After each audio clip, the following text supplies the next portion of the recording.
Oi, amigo e amiga da Unilhão. Mais uma vez estamos aqui para darmos continuidade a nossos encontros semanais relacionados à disciplina de hermenêutica jurídica. Conforme já é do conhecimento de todos, hoje, especificamente, nós estamos programados para darmos sequência ao assunto relacionado ao neoconstitucionalismo. Sem a menor sombra de dúvida, um dos assuntos mais importantes e bons de discutirmos, né, na seara relacionada à hermenêutica jurídica. Não à toa, exatamente, porque nós vamos correlacionar, conjugar, interdisciplinariedade isso, os assuntos relacionados à hermenêutica jurídica com o direito constitucional.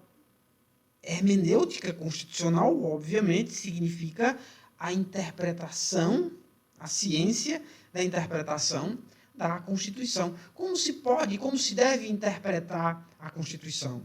Lá naquele antigo paradigma clássico da modernidade, obviamente que existiam constituições e, naturalmente, que se interpretavam as constituições.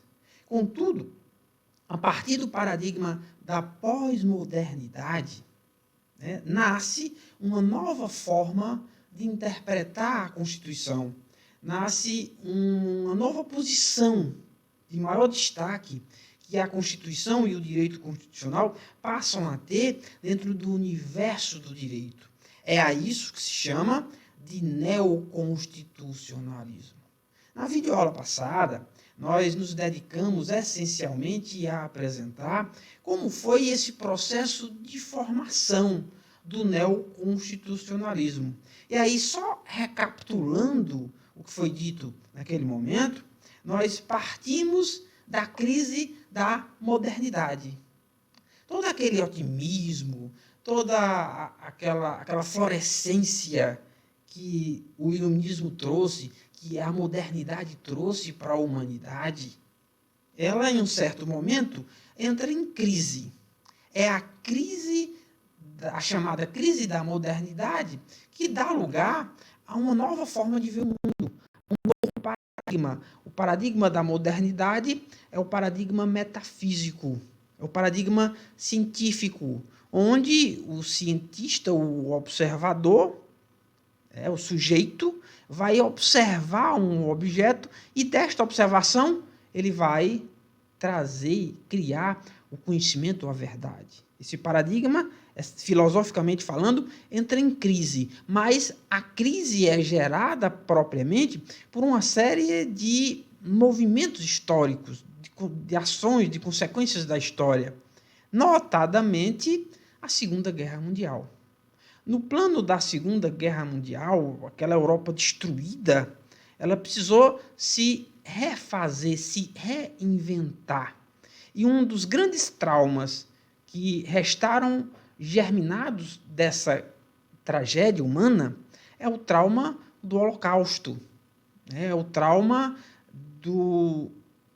da tentativa de hegemonia que os nazistas alemães tentaram impor à humanidade.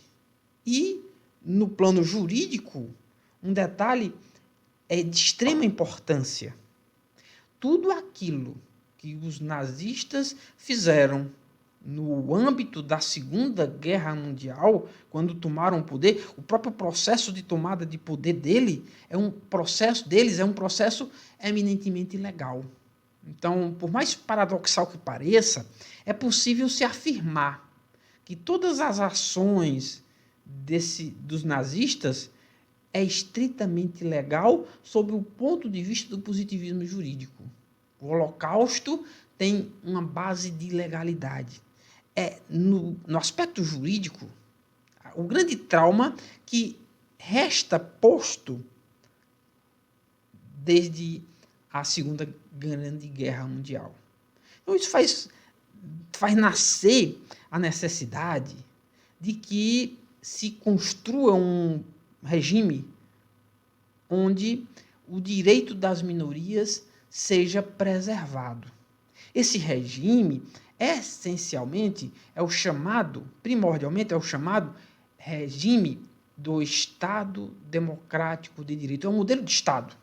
É um modelo de Estado que surge a partir da crise da Segunda Guerra Mundial, que propriamente é a crise da modernidade, que é a crise que faz surgir o que nós conhecemos hoje como pós-modernidade. Como garantia, há uma série de outras questões de ordem filosófica que podem e devem ser observadas nesse processo. Mas para nós, no âmbito do direito, é fundamental trazermos a noção do Estado Democrático do Direito. Porque o Estado Democrático de Direito é o modelo estatal que vai requalificar o lugar que a Constituição tem dentro da estrutura estatal. Naturalmente, naqueles modelos clássicos, no modelo kelseniano, muito especificamente, as constituições tinham um lugar de destaque. A Constituição, no modelo kelseniano, está dentro do direito escrito, do direito positivado, está no topo da hierarquia da ordem jurídica, no topo daquela famosa pirâmide kelseniana. Isso ninguém duvida. Isso é totalmente inquestionável. Agora, esse neoconstitucionalismo vai qualificar ainda mais o lugar que a Constituição tem dentro da estrutura desse Estado. Porque o Estado Democrático de Direito é o Estado não apenas que afirma os direitos da maioria, o Estado que garante, através do sufrágio, que os cidadãos eles tomem as grandes decisões estatais. A democracia, né, ela tem essencialmente essa ideia. Mas, igualmente, o Estado Democrático de Direito é o Estado que tutela as minorias. É o Estado que determina que há um centro, um âmago, um conjunto de direitos essenciais que, sob nenhuma hipótese, sob qualquer perspectiva, poderá ser ultrapassado, poderá ser desrespeitados. Então, é uma maneira de garantir um mínimo existencial para as minorias. E que direitos são esses? E onde é que esses direitos estão colocados? Ora, estes são os chamados direitos fundamentais. Os direitos fundamentais aqui passam a ter também uma nova dimensão. Direitos fundamentais é um assunto que está intimamente relacionado ao próprio direito constitucional, contudo, os direitos fundamentais, ganham uma nova dimensão, uma nova geração a partir desse novo modelo de Estado. Porque agora, esses direitos fundamentais, eles passam a ter, dentro do texto das Constituições, a ideia de plena eficácia, de plena efetividade. Conforme nós já tivemos a oportunidade de discutir e de explicar na videoaula passada, anterior, é exatamente nesse processo de nascimento do neoconstitucionalismo, de necessidade de afirmar e, sobretudo, efetivar direitos fundamentais, que nasce a ideia do ativismo judicial. Quem é que vai garantir a efetividade dos direitos fundamentais, senão o próprio juiz? Os modelos anteriores de Estado, por exemplo, no Estado liberal, existiam direitos fundamentais. É no Estado liberal que nascem os chamados direitos de primeira geração ou de primeira dimensão. Esses direitos, entretanto, só vêm a ser efetivados a partir da lei ordinária. Conforme nós já dissemos, é o Código Civil que vai efetivar direitos fundamentais no Estado liberal. Então, a grande lei é o Código Civil. Daí, o regime, o sistema jurídico dos países ocidentais, notadamente, vão se estruturar a partir dos códigos civis. O Código Civil passa a ser a lei mais importante dentro da estrutura jurídica, embora hierarquicamente abaixo da Constituição, porque é ele que vai efetivar direitos.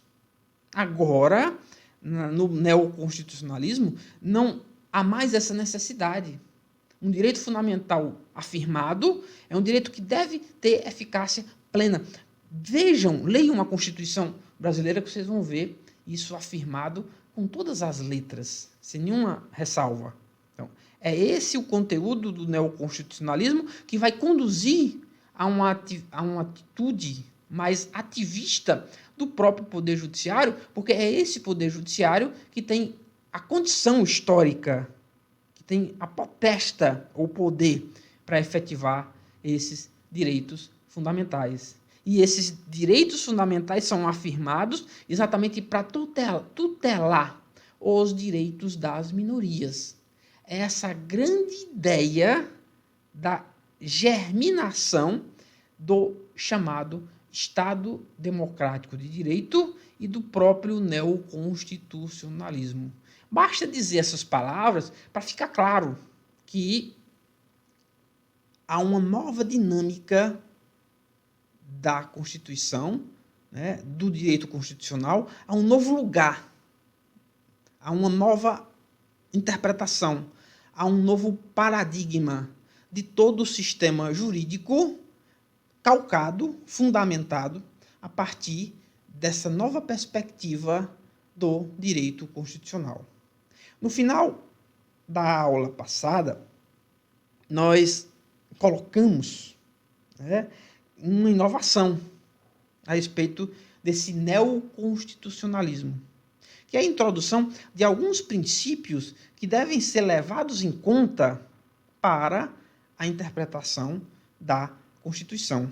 Nós passamos um tanto por cima desses princípios, de maneira que me parece interessante que nós voltemos um pouco para falarmos algo a respeito do seu conteúdo. Esses princípios são nortes, são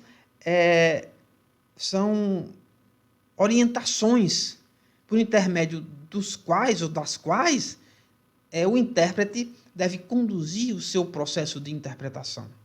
A supremacia da Constituição, por exemplo, traz uma ideia que é uma ideia bem óbvia para nós.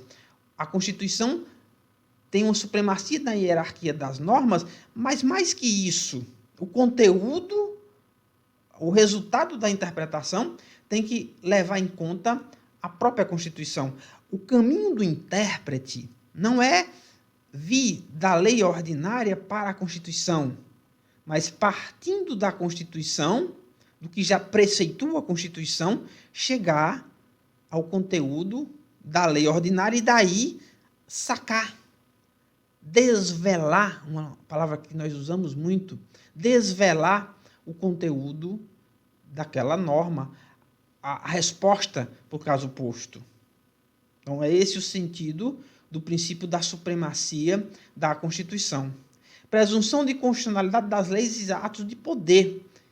Não se declara a inconstitucionalidade de nenhuma lei, de nenhum ato, de maneira graciosa. O intérprete ele deve conduzir a interpretação, criar a resposta de tal sorte que, das respostas possíveis, hermeneuticamente possíveis, ele deve eliminar aquelas que sejam contrárias à Constituição, mas ainda assim preservar as demais e o próprio conteúdo da norma. Se uma determinada regra lida, interpretada, vai permitir, por exemplo, 5 interpretações possíveis, sendo que 2 delas são antagônicas à Constituição, o intérprete deve resolver a questão por intermédio de alguma das outras 3 questões, ou 3 soluções possíveis, mas de toda sorte, preservando o resultado, o conteúdo da regra. Porque a primazia da presunção de constitucionalidade das normas e das regras constitucionais, né? A interpretação conforme, né, também vai conduzir a essa perspectiva. A ideia da unidade da Constituição. O que quer dizer a unidade da Constituição? É mais ou menos a introdução da ideia de que a Constituição ela é um todo sistemático. Se lembra que nós já estudamos a interpretação sistemática? A unidade da Constituição, essencialmente, traz essa ideia. A Constituição ela tem que ser observada, tem que ser interpretada como um todo, onde haja uma correlação, um diálogo entre uma regra e outra regra. A interpretação legítima, a interpretação correta, é aquela interpretação que leva em conta, né, esse diálogo, o conteúdo de todas as regras que estejam postas para a solução daquele determinado caso. Não se interpreta uma regra isoladamente, mas se a interpreta sistematicamente. Porque não se deve, ou se deve evitar, pelo menos, tantas vezes isso é inevitável, mas se deve procurar evitar respostas que contrariem regras distintas da Constituição. Princípio da efetividade, que traz a ideia de que as regras constantes da Constituição têm eficácia plena. Tem, portanto, efetividade. A resposta deve ser construída de tal maneira, a interpretação deve ser dada de tal sorte, de tal forma, que se garanta a efetividade das regras da Constituição. E de todos os princípios que são postos, o mais importante deles, me parece, hermeneuticamente falando, é o princípio da proporcionalidade e da razoabilidade. Para alguns, são princípios diferentes, razoabilidade e proporcionalidade. Há uma série de autores que fazem distinções entre o que é a razoabilidade e o que é a proporcionalidade. Há, contudo, uma outra série de pensadores, de estudiosos, que não fazem diferença nenhuma. Razoabilidade e proporcionalidade, assim, seriam o mesmo princípio, trariam a mesma ideia. Mas a razoabilidade, para quem distingue, ele vai dizer assim, é o princípio que vai dizer, não se permite que a resposta hermenêutica seja uma resposta absurda. Essa resposta tem sempre que ser razoável. O princípio da proporcionalidade vai dizer que, diante das possibilidades hermenêuticas, o intérprete deve buscar aquela que trouxer menos prejuízo, que menos comprometer princípios ou regra diferente. Então, quando o intérprete, por exemplo, ele tiver que trazer uma resposta, e essa resposta interpretativa hermenêutica, ela for antagônica, ela revelar antagonismo, contradição, antinomia entre regras ou princípios distintos, ele deve buscar a interpretação que melhor harmonize estes princípios ou estas regras. Mais adiante nós vamos ver melhor a distinção entre regras e princípios. Então, a melhor interpretação sempre será aquela mais harmônica, que um menor grau de prejuízo traz. A proporcionalidade é um princípio que vai conduzir, ele vai criar subprincípios. Então, a proporcionalidade, ele vai criar a ideia que seriam subprincípios da adequação. Então, se usa o princípio hermeneuta se houver a adequação, quer dizer que o resultado, que a regra encontrada pelo hermeneuta seja adequada para solucionar o caso posto hipoteticamente. Segundo subprincípio, o da necessidade, é necessário que se verifique que concretamente há ou existe a necessidade de aplicação ou de sacrifício de um determinado direito ou princípio em nome do outro. Quando essa necessidade não ficar revelada, quer dizer que não se aplica aquela solução. E a proporcionalidade em sentido estrito, quer dizer, deve-se buscar o menor sacrifício possível para um específico direito. Então, a solução hermenêutica deve ser sempre aquela que menor sacrifício trouxer. Que, no final das contas, a mim parece, dá no mesmo.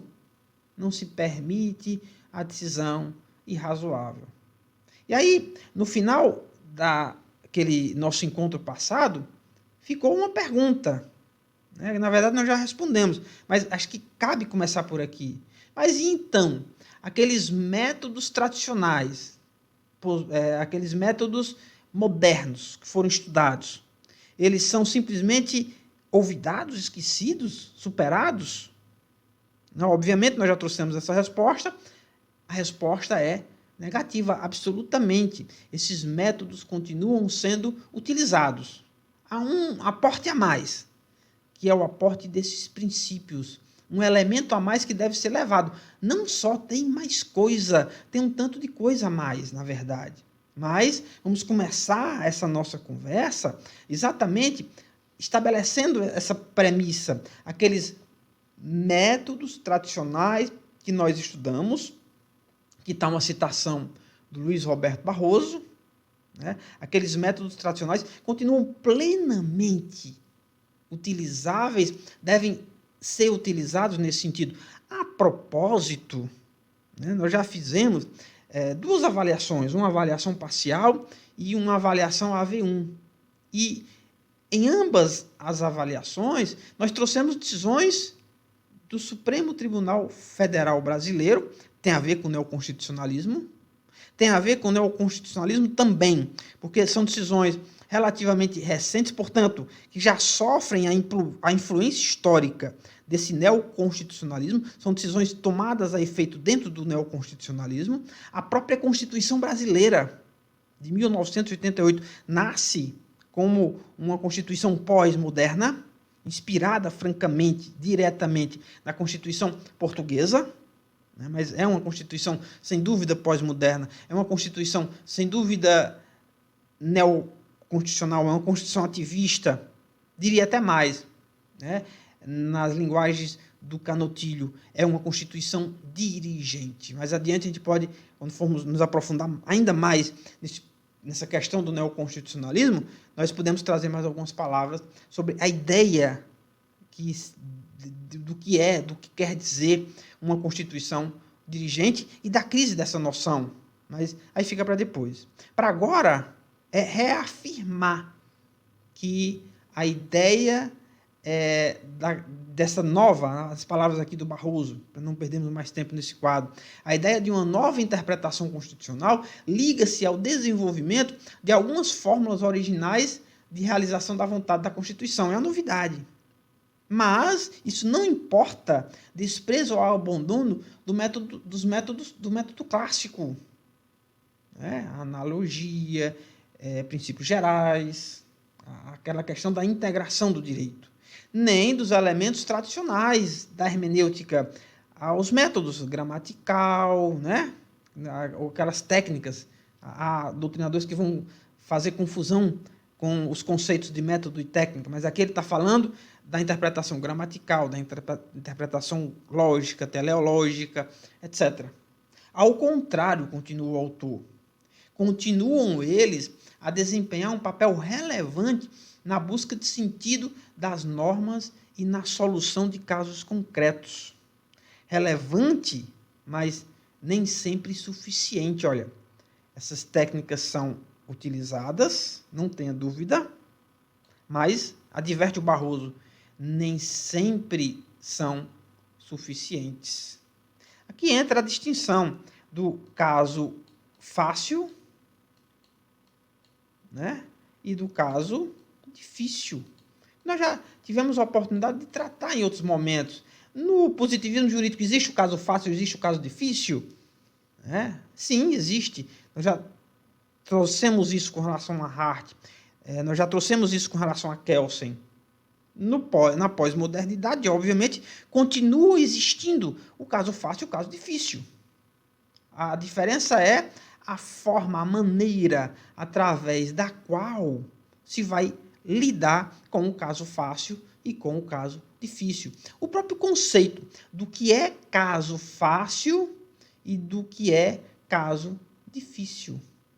A primeira diferença, grande diferença, entre aqueles métodos tradicionais e os métodos pós-modernos, do pós-positivismo, no âmbito jurídico também, já dissemos isso, mas é sempre bom voltarmos a esse tema.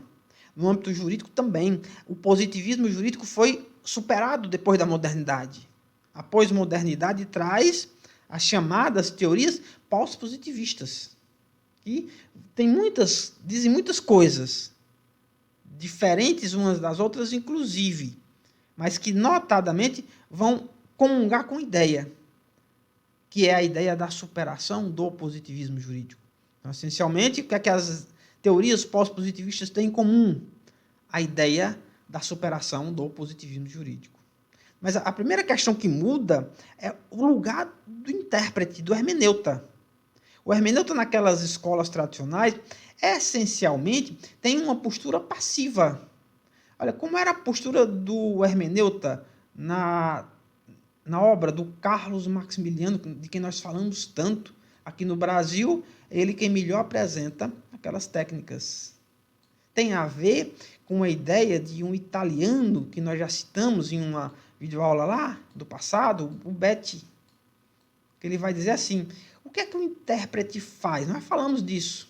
Eu vou repetindo para lembrar esses antigos conceitos que nós vamos usar aqui. O Carlos Maximiliano, o Betti, essencialmente vão dizer assim, qual é o papel do hermeneuta, do intérprete? Ele é um tradutor. Ele tem a lei, a norma, no positivismo jurídico. Lei é sinônimo de norma. No pós-positivismo, no neoconstitucionalismo, isso muda. Mas nessa visão que está colocada aqui por esses pensadores, o intérprete ele vai pegar a lei, o objeto, e vai traduzir a resposta que já conta no objeto. A resposta para o caso já está contida na lei. O intérprete simplesmente vai traduzir, vai dizer, no caso concreto, qual é a resposta da lei. O intérprete não tem praticamente nenhum trabalho criador. O intérprete cria direito nessa visão?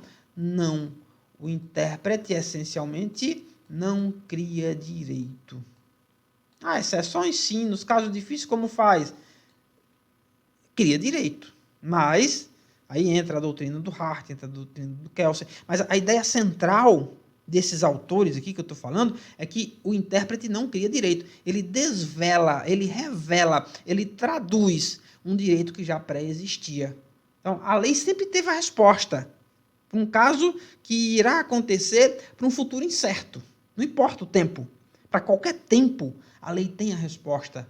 Essa é a ideia desses tradutores. No neoconstitucionalismo, não. O intérprete passa a ter um trabalho criador. Por exemplo, é isso, essa ideia central que vai fundamentar a noção do ativismo judicial. No ativismo judicial, o magistrado ele é criador do direito. Ele cria direito novo, que não está afirmado em lei nenhuma. Mesmo quando o conteúdo de uma lei, o trabalho do intérprete necessariamente é um trabalho criador. Então, mesmo diante do caso fácil, nessa nova perspectiva, nessa nova visão de mundo e do direito, mesmo diante do chamado caso fácil, que é o caso onde eu já tenho uma solução dada na lei anteriormente ou dada no precedente, mesmo aí, o intérprete tem um trabalho criador. Há sempre um trabalho criador do intérprete. É a interação do sujeito com o objeto, do intérprete com a norma, é essa interação que faz surgir a resposta para o caso concreto. De sorte que todo ato de interpretação, não importa qual seja, necessariamente será um ato criador. Então, essa é uma grande perspectiva, uma grande base que vai fundamentar todo o neoconstitucionalismo. Então, esse novo lugar da Constituição conduz a um novo lugar do próprio intérprete. O intérprete, por excelência, é o juiz, mas não só. Então, é o lugar de um papel ativo, criador por parte do intérprete. E essa ideia é gerada, basicamente, aqui são perspectivas gerais. Há outros fatores que conduzem a isso. Mas, basicamente, principalmente, que me parece as principais razões, é possível aprofundar nisso. Me parecem as principais razões. A superação do formalismo jurídico, que são as teorias pós-positivistas. O direito não é mais formal, o direito não é mais sinônimo da lei. Lei e norma não tem mais entendimento como sinônimo, não. A lei é um texto. Ela vai conduzir ao conhecimento da norma, mas a lei não é a norma. Essa é uma das grandes evoluções. Então, as teorias pós-positivistas requalificam o lugar da lei. Não eliminam a lei, mas requalificam o lugar da lei. Dão um papel mais ativo, mais criador para o intérprete. A ascensão do direito público à centralidade da Constituição. A ideia é que o sistema jurídico ele não vai mais se fundamentar, ser centrado no direito civil, no direito privado. Como eu disse, no liberalismo, por exemplo, o sistema jurídico era todo focado, centrado no Código Civil. Era o Código Civil quem efetivava direitos. A Constituição até afirmava direitos, sem dúvida. Os direitos de liberdade estavam afirmados na Constituição, na Declaração de Direitos Fundamentais. Mas quem efetivava essas liberdades de toda a ordem era o Código Civil. Então, era o legislador ordinário quem tinha essa tarefa. Na pós-modernidade, não. Essa efetividade ela é tomada a efeito dentro da própria Constituição. Isso faz com que o sistema jurídico, que gravitava em torno do direito privado, ele vá se publicizando. Assim, as próprias regras do direito civil estão hoje condicionadas ao conteúdo da Constituição. No movimento que muitos autores vão chamar, talvez o professor de direito civil de vocês já tenha tratado desse assunto, a constitucionalização do direito civil, a publicização do direito civil. Em outras palavras, o direito constitucional é direito público. Falar de constitucionalização do direito civil é o mesmo que falar da publicização do direito civil. Continua sendo privado, mas agora vai ter que ser interpretado a partir dos princípios constitucionais. E atenção, os princípios constitucionais não são esses que eu falei há pouco. Estes são princípios de interpretação da Constituição. Princípios constitucionais, certamente, vocês já viram com o professor de Direito Constitucional, mas podemos trazer mais alguma coisa sobre isso. Né? E a nova perspectiva para a interpretação dos casos difíceis. Bom, o que é um caso fácil? Né? É o Hart, um doutrinador inglês, ele vai dizer os casos fáceis são aqueles casos em que eu já tenho uma resposta pré-estabelecida. Ele fala do direito anglo-saxão, ele vai dizer é um caso onde eu já tenho um precedente. Todo caso que tem um precedente que se adeque a ele é um caso fácil. O que é um caso difícil? O caso difícil é aquele caso em que eu não tenho esse precedente. Então, o precedente não existe. Na perspectiva, nós somos mais habituados do positivismo jurídico de Kelsen. O que é um caso fácil? É o caso onde eu já tenho a resposta na lei. A resposta é clara, não deixa nenhuma margem. O juiz, diante do caso concreto, ele encontra uma lei que responde àquele litígio. Ele verifica essa lei e compreende que essa lei é adequada para resolver esse litígio de maneira correta. A lei traz a solução correta. A lei inspira, a lei revela a verdadeira vontade do legislador. O que é que o juiz deve fazer? Aplicar a lei. É o caso fácil. É o caso que está dentro daquele quadro que o Kelsen fala. O que é um caso difícil? Caso difícil é onde ele não encontra essa lei. Ou quando ele encontra uma lei que é inadequada. A lei até existe, mas a resposta da lei é inadequada para solucionar aquele litígio. Então aí o juiz está diante do caso difícil. O Hart e o Kelsen trazem respostas positivistas. Ambos são positivistas. Eles escrevem em sistemas jurídicos diferentes, um no common law, outro no direito romano-germânico, mas ambos são positivistas. Como se faz a solução do caso difícil? Aí, ambos vão dizer, o juiz vai decidir discricionariamente. Alguns vão preferir a palavra discricionário, né? Mas alguns vão dizer arbitrariamente. Mas, essencialmente, a resposta do juiz para o caso difícil é uma resposta discricionária. É uma resposta livre. Ele vai dizer, é a solução que a ele parecer melhor. Nessa nova perspectiva do neoconstitucionalismo, não se aceita essa resposta.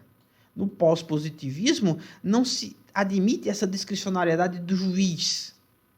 É preciso que, diante do caso difícil, se estabeleça uma técnica. É através da aplicação dessa técnica que se chegará à resposta do caso difícil. Então, ao invés do arbítrio judicial, a linguagem que é mais utilizada, da discricionariedade do juiz, se prefere a utilização de uma técnica. Que técnica é essa? É a técnica da ponderação. Sobre a técnica da ponderação, nós vamos ter a oportunidade de nos aprofundar. Não se preocupem, tá certo? Não é hoje ainda. Eu estou querendo apresentar o problema da ponderação. Eu estou querendo apresentar noções gerais sobre o que é ponderação. Então, aqui, a ponderação é um meio de solução de casos, principalmente de casos difíceis. Um meio, um método diferente da subsunção. Porque, para determinado, na perspectiva do neoconstitucionalismo, a subsunção não é aplicável. O intérprete da Constituição, ele não vai mais usar a subsunção? Ora, não é verdade. Eu acabei de dizer, nós acabamos de ler uma passagem da obra do Roberto Barroso. Deve usar sim. Mas a questão é que a subsunção, nessa nova dogmática, nessa nova realidade, ela não vai ter sempre a resposta. Para os casos difíceis, não adianta usar a subsunção. Para os casos difíceis, não adianta aquelas técnicas de interpretação tradicionais. Não adianta aqueles métodos que nós estudamos. Aqueles meios de integração do direito continuam existindo nesse neoconstitucionalismo, mas não sempre eles vão ter a resposta, não sempre a resposta que eles eventualmente possam encontrar será a melhor resposta.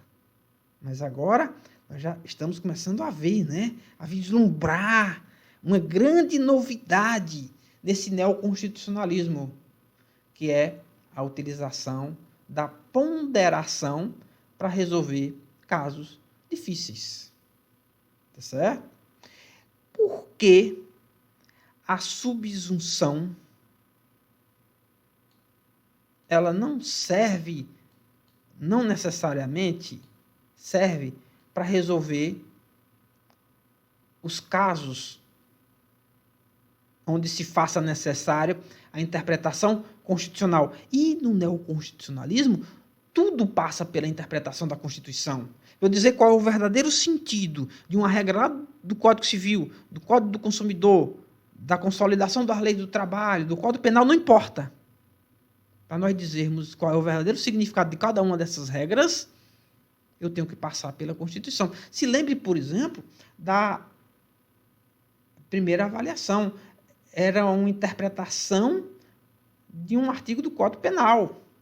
Mas para chegarem, os ministros do Supremo Tribunal Federal, chegarem ao verdadeiro conteúdo hermenêutico daquele artigo, eles partiram da Constituição. Eles tiveram que dar um sentido que estivesse de acordo com as regras e princípios da Constituição. Obviamente, não dá para usar a subsunção. E não dá para usar a subsunção, que é a aplicação, a adequação do fato à regra. Eu tenho o fato e eu vou vestir esse fato com a regra. A regra é como se fosse a roupa. A roupa está lá, ninguém está usando. Ela é só uma roupa, ela é só uma regra.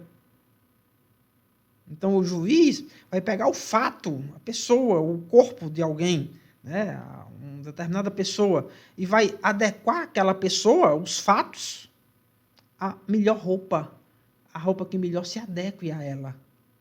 Então, isso, essencialmente, é a subjunção.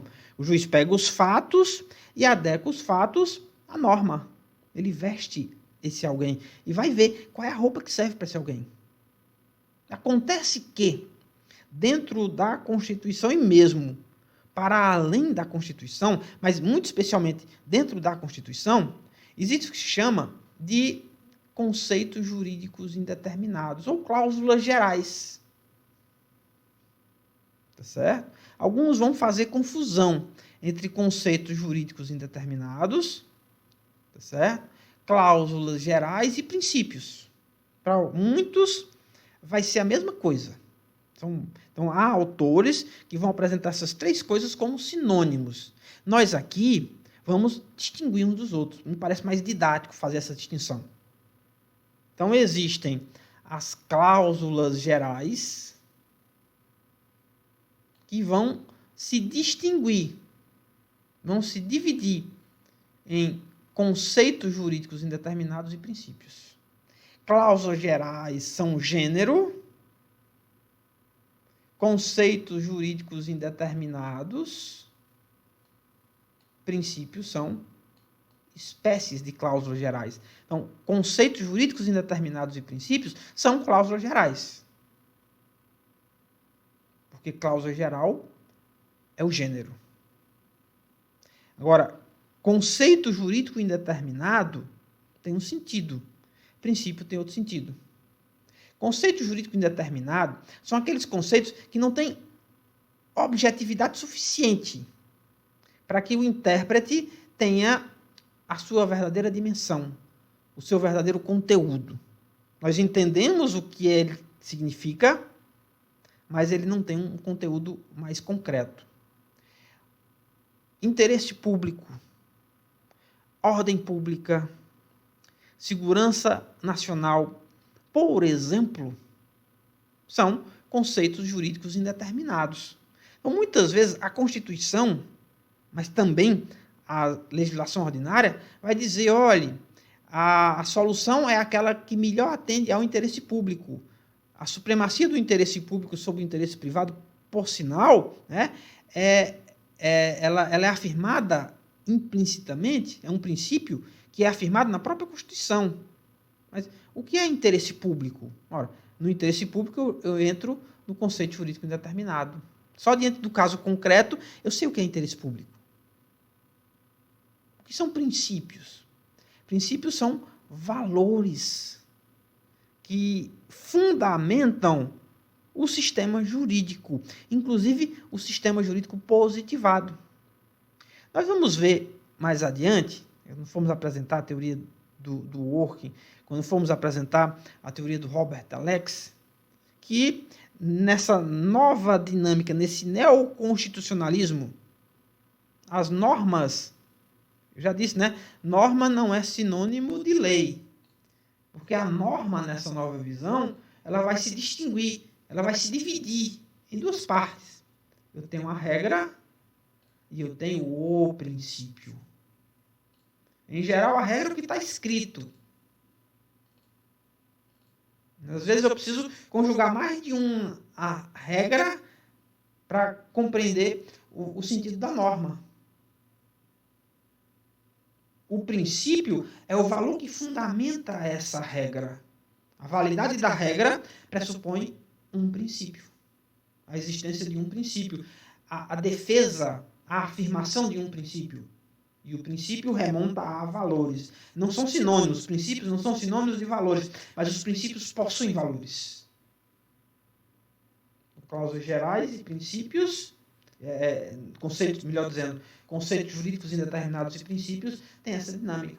Aqui um texto, de novo, do Roberto Barroso, que vai nos ser bem didático nessa explicação. Ele diz assim, a rigor, a expressão cláusula geral designa o gênero do qual são espécies, os conceitos jurídicos indeterminados e os princípios. Conceito jurídico indeterminado identifica um signo semântico ou técnico, cujo sentido concreto será fixado no exame do problema específico, que é interesse público, que é segurança nacional, por exemplo, levado ao intérprete ou aplicador do direito. O princípio, por sua vez, traz em si uma ideia de valor. O princípio afirma um valor, um conteúdo axiológico. Por essa razão, calamidade pública, olha aí, é um conceito jurídico indeterminado. Solidariedade é um princípio. Por exemplo, o artigo 37 da Constituição vai afirmar os princípios essenciais da administração pública. Ali são princípios. A Constituição vai falar de segurança nacional, de ordem pública. Aí são conceitos jurídicos indeterminados. O que é que a subsunção tem a ver com isso? É que a subsunção não serve. Ela não é apta a resolver questões quando estão envolvidos princípios e conceitos jurídicos indeterminados. A subsunção não serve para solucionar esse tipo de problema. Por isso é preciso partir para uma outra técnica, que é a técnica da ponderação. Por isso que nós dizíamos que, muito embora a subsunção não deixou de existir, nós não vamos aplicar a subsunção no âmbito do direito constitucional, não é verdade, vamos aplicar sim, claro que vamos aplicar sim. Mas a subsunção não vai ser capaz de resolver boa parte dos problemas, especificamente os casos difíceis. Notadamente porque esses casos difíceis, em tantas vezes, não necessariamente, mas em tantas vezes, ele vai nos conduzir a conceitos jurídicos indeterminados ou princípios. E aí não adianta, a subsunção não é apta a resolver a interpretação nesses casos, nessas hipóteses. A subsunção não é capaz de nos conduzir à resposta sobre o que são ou qual é o conteúdo objetivo dos conceitos jurídicos indeterminados, nem muito menos a respeito dos princípios. Não se faz subsunção a despeito de princípios, nem de conceitos jurídicos indeterminados. A respeito deles se faz ponderação, que é uma técnica através da qual é capaz, nos possibilita de verificar qual é a resposta adequada, né, para o caso concreto. Qual é o verdadeiro conteúdo do conceito jurídico indeterminado? Qual o princípio deve ser melhor aplicado para aquele caso concreto? Então, isso é o que significa a ponderação. Mas adiante, quando formos tratar do Alex, nós vamos voltar exatamente a essa dificuldade a respeito da subsunção. Certo? Ainda a respeito da indeterminação dos conceitos e dos princípios. Algumas observações que são importantes. No positivismo jurídico, está escrito aqui, os princípios eram simples instrumentos de fechamento do sistema. A última raça, a última razão para integrar o mesmo. Alguns doutrinadores, por que é que eu coloco isso? Alguns doutrinadores vão dizer assim, os princípios gerais do direito de que tratava a lei, o artigo 4º, nós vimos, né, estão lembrando? Da lei de introdução às normas do direito brasileiro, uma resposta positivista, aquela resposta, eles são as cláusulas gerais. Ou alguns vão dizer, eles são os princípios fundamentais. Há doutrinadores que efetivamente afirmam isso. Então vocês vão encontrar isso em livros jurídicos. Não quero ser o dono da verdade, mas pessoalmente me filio com a corrente que não compreende assim. Princípios gerais de direito, nessa perspectiva que eu estou colocando, elas simplesmente, eles são uma técnica de fechamento lá do positivismo, do direito tradicional, das técnicas e métodos tradicionais que nós estudamos. Quando tudo der errado, há uma hierarquia, né? Por exemplo, na aplicação do direito, na ideia de complementação, de fechamento do sistema, né? De integração do direito, usando a palavra mais correta, o intérprete, primeiro, ele vai aplicar a lei, mas quando não tem lei, aí ele vai para a analogia, os costumes e, por fim, para os princípios gerais do direito. Traz a ideia de hierarquia. Primeiro ele aplica a analogia, depois ele aplica os costumes e só então ele aplica os princípios gerais. Ora, nos princípios fundamentais, a ideia não é essa, não é essa hierarquia, é exatamente o contrário. A resposta que o intérprete encontrar, mesmo que seja aquela resposta que esteja na lei, tem que estar em harmonia com os princípios fundamentais. Não havendo essa harmonia, não se aplica a lei. Então, é uma das hipóteses onde, no neoconstitucionalismo, onde no âmbito do ativismo judicial, o juiz está autorizado a deixar de aplicar a lei quando essa lei ela estiver em contrariedade a algum princípio fundamental. Por isso que princípio geral do direito não é princípio fundamental. Certo? Modernamente, outra observação, as cláusulas gerais e os princípios, notadamente, possuem um lugar de primazia no processo de interpretação. Por isso, não poucos pensadores fizeram distinção clara entre princípios fundamentais da Constituição e os princípios gerais referidos na Lei de Introdução às Normas do Direito Brasileiro, conforme nós acabamos de trazer. Tá certo? Agora, uma outra questão, que exatamente vai nos conduzir à questão da ponderação. Porque exatamente aqui o texto do Roberto Barroso, o tempo já está bem adiantado, então eu vou apressar um pouquinho o passo, mas na próxima videoaula eu vou partir desse ponto, né, que ele vai dizer, o Barroso vai dizer, a existência de colisão de normas constitucionais leva à necessidade de ponderação. Porque a subsunção, por óbvio, não é capaz de resolver o problema, por não ser possível equacionar o mesmo fato em normas antagônicas. Tampouco podem ser úteis os critérios tradicionais de solução de conflitos normativos, hierárquico, cronológico e da especialização, quando a colisão se dá entre disposições da Constituição originária. Esses são os casos difíceis. O que ele quer dizer? Que às vezes, na interpretação da Constituição, e muitas vezes, eu vou encontrar contrafação, conflito entre princípios fundamentais. Eu não vou conseguir previamente a compreensão a respeito de qual o conteúdo de um conceito jurídico determinado. E a subsunção, eu já disse, não é capaz de resolver isso.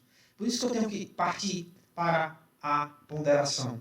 Exemplos talvez nos ajudem a perceber melhor essa questão. Olha aí. No final de 2001, vou trazer poucos exemplos e não vou trazer as respostas. Mas eu estou, na verdade, aqui querendo evidenciar o problema, o conflito entre princípios. No final de 2001, faleceu precocemente uma cantora carioca. Ela vivia com outra mulher uma relação afetiva, estável, de longa duração e possuía um filho de 8 anos, cujo pai não era vivo. Com sua morte, disputaram a guarda do menino o avô materno de um lado e a companheira da cantora do outro. Quem tem direito a essa guarda? Aqui, a legislação vai dizer que a guarda deve ser deferida para quem melhor satisfizer o interesse da criança ou adolescente. O que é o interesse da criança ou do adolescente? Um conceito jurídico determinado. Então, a subsunção nos levou até o interesse da criança. Esse conceito do interesse da criança é o que está no Estatuto da Criança e do Adolescente, é o que está no Código Civil. Interpretando a Constituição, nós vamos ter que chegar a essa mesma conclusão. Mas, afinal, o que é o interesse da criança? Então, a lei não traz previamente essa resposta e a subsunção também, muito menos. Eu tenho que aplicar ponderação. Outro exemplo, todos os domingos, às 7 horas da manhã, um pregador religioso ligava sua aparelhagem de som em uma pequena praça. Em Prados, ele anunciava a palavra da salvação, lendo o trecho da Bíblia e cantando hinos. Moradores das redondezas procuraram proibir tal manifestação porque ele não os deixava dormir, domingo, 7 horas da manhã. Aqui, claramente, há choque de princípios. Eu tenho uma Constituição que garante a liberdade de religião, mas eu também tenho uma Constituição que garante a privacidade, onde eu posso incluir o repouso domiciliar. E aí, quem deve prevalecer? Qual a resposta correta? A subsunção não me resolve isso. Notadamente, porque eu estou diante de princípios constitucionais. Eles existem, tá? Mas qual deve se sobrepor a qual? Novamente, eu tenho que aplicar a ponderação para resolver essa questão. Outra questão, ó. Uma jovem de topless em uma praia, né? Uma jovem de topless em uma praia. Jornal de grande circulação resolveu ir para a praia e fez topless. Um jornal de grande circulação, uma praia urbana, nesse caso existiu. Jornal de grande circulação publica uma foto do episódio. Todo mundo lá vestido e essa moça de topless. Tem ela direito à indenização por uso indevido de sua imagem? Aqui você vai ver o choque entre a liberdade de expressão, ela tem direito de estar nua ou seminua? Bom, ela está alegando o direito de liberdade de expressão. E o direito, que é a liberdade de expressão, do jornal, em publicar matéria jornalística, ela está em lugar público. E o direito à honra da mulher. Há choque entre esses direitos. É o caso do Dock Street, e aí fica para a próxima aula. Então, a próxima aula eu vou voltar a esses casos. Aqui está demonstrado, né, a necessidade da ponderação. Aqui está demonstrado a ineficácia da subsunção que nós já conhecemos, por isso a necessidade de uma nova técnica. E na próxima videoaula nós vamos apresentar a resposta.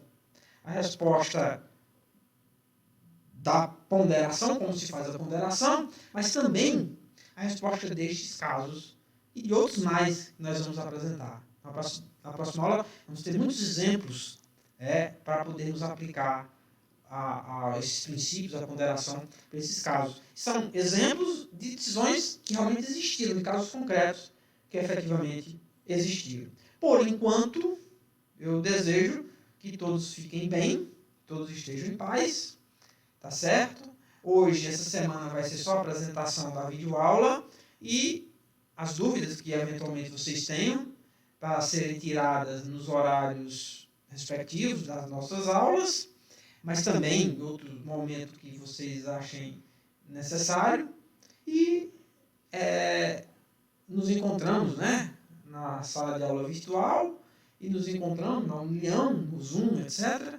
E nos encontramos também na próxima semana, se Deus quiser. Um abraço a todos e até nosso próximo encontro.